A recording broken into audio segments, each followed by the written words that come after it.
Welcome back to Divinity 648. This is the bedroom conversation for Sagittarius, Sun, Moon, Rising, Venus, Uranus. And um, you might want to look at where it is in your house placement, right? Because if you have it in, depending on the house that you have Sagittarian energy in, this may apply in a different way. Um, So, bedroom conversation, right? This either applies directly to you or it's the other person towards you. Only you know how to apply it based on your position and, seriously reflecting on your energy. I am a high vibrational energy intuitive. My voice can change, my demeanor may change, tone, firmness, sternness, vocabulary issues, right? Because I'm working with energy, it's what I feel. Um, there's a lot going on for Sagittarian energy in the bedroom based on your planetary positions. One, someone feels energetically bound to you in a very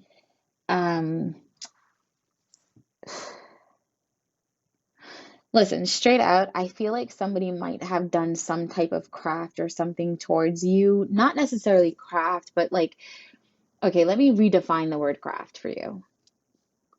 Someone did something on some type of level, even if it was just praying to God, to the divine, to ancestors for help in bringing the two of you together. Okay, it doesn't matter how they went about it, it doesn't have to be craft, it could have been prayer.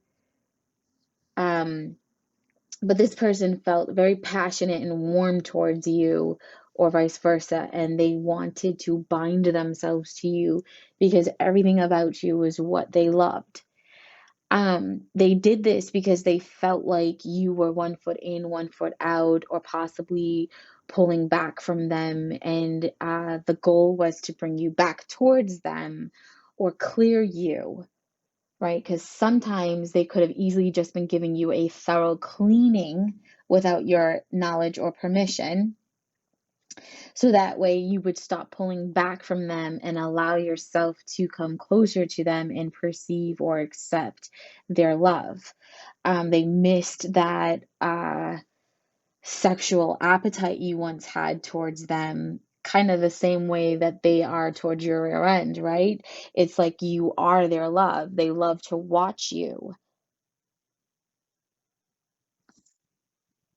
They love to watch you. They love everything about you. Some of you may have markings on your body, specifically right foot.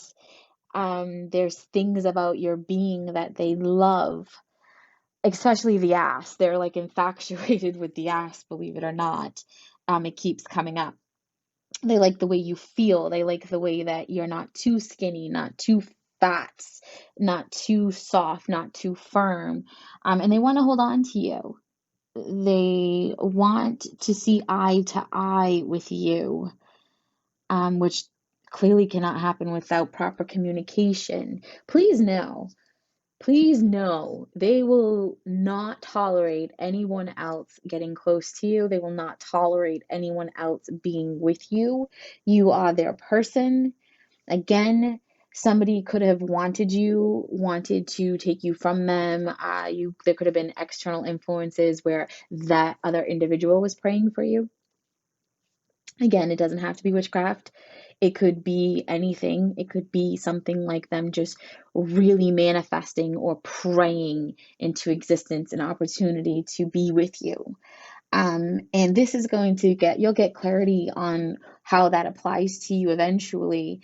Because I feel like there'll be a sit down between the two of you, a loving one too, where you are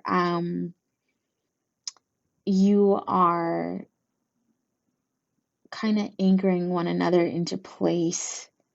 You're coming back towards them like they had wanted you to.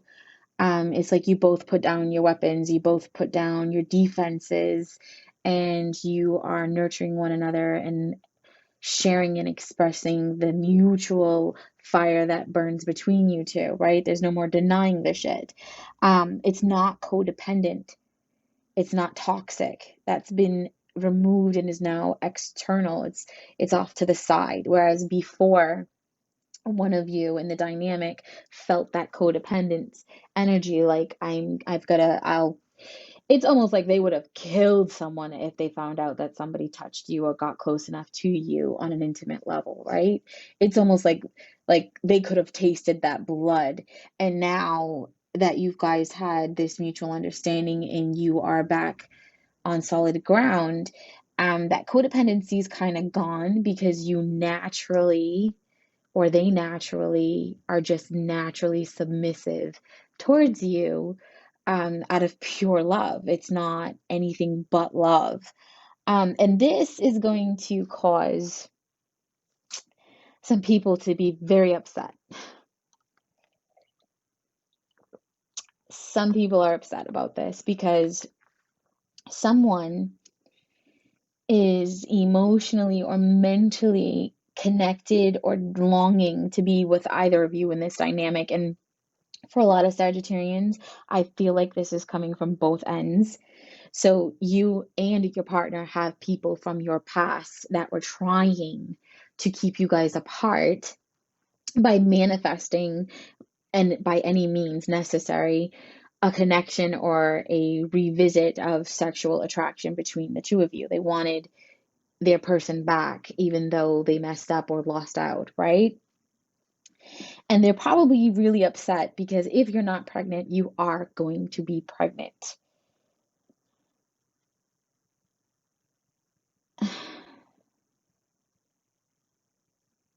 Yeah. So, you're leaving people pretty sad because you guys overcame so much, and there is a baby that will anchor you guys into place. Um, and it could be a spiritual child, it could be a physical child, it could be one that was previously born or one that is new. I just feel like a child is going to bind you guys together somehow in some way. One of you might feel like your child is born from one mother, but probably belonged to another woman on an energetic level, right? Because let me explain something to you. It's a whole nother podcast. I don't want to get on it, but there's a reason. Number one, they say we are parents who give birth to children without user manuals. Throw that concept in the freaking trash. We are all born and we are able to get that user manual by simply calculating the birth chart of our children and knowing who they are. Okay? So, that birth chart is calculated not by the date or time or place of conception, but by the date, time, and place of birth. There's a reason for that. There's a reason why sometimes babies don't cry when they're first born, and doctors like to slap them on that ass to make them cry, to make sure that soul has entered into the being, right? Ancestral patterns. Sometimes we do things and we don't know why we're doing them. But either way, there's a possibility that someone in this dynamic feels like they have a child that was birthed with the wrong physical being and energetically connected on a different level. Like you may feel someone is your child or your little sister, or somehow, some way, like we're not physically related, but I swear to God, like in another life, you must have been my kid or something, right? That type of energy could also be in play, if not both. But either way, you are everything that fills the other person up spiritually, emotionally. It's fulfillment, it's what feeds their soul. Um, and they love everything about you. They love how spiritual you are. They like how you, excuse me, they like how spiritual you are. They like how you take care of yourself. They like how you maintain yourself, whereas before you might have done things a little bit differently, right? They love, for some reason, the way that you feel to them. They like you undressed, primarily. And again, with that energy where I feel like they have somebody that they're leaving behind, um, or they might be someone that you look at as your counterpart or the male aspect of you. You might see them as your masculine or your soulmate, life partner. You might look at them and see the things that you value and want to have for yourself, meaning you might like the way that they carry themselves. So you want to change your behavior and demeanor to reflect that of theirs, right? Like you might like the way that they stand tall. So it motivates you to stand tall too. Or you might like their parenting. So you start to take advice that you hear from them for you, right?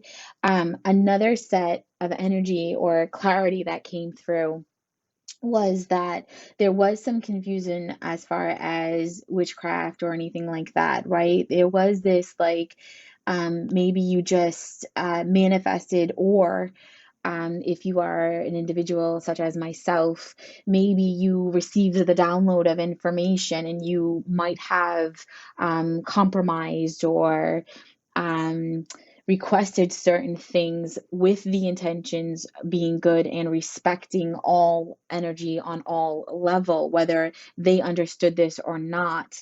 Um, and now they're seeing this energy, whereas you're kind of like, I'm fed up with putting up with you, I'm not waiting anymore kind of flow. And you realize that they've been doing what they needed to do, you just didn't see it yourself. And that codependent or that aggressive energy that came through was more like, you know, you almost, or they allowed you to think that there was a connection that was going to grow into something more. And the fact that you are willing to walk away and entertain other individuals makes them very hurt or very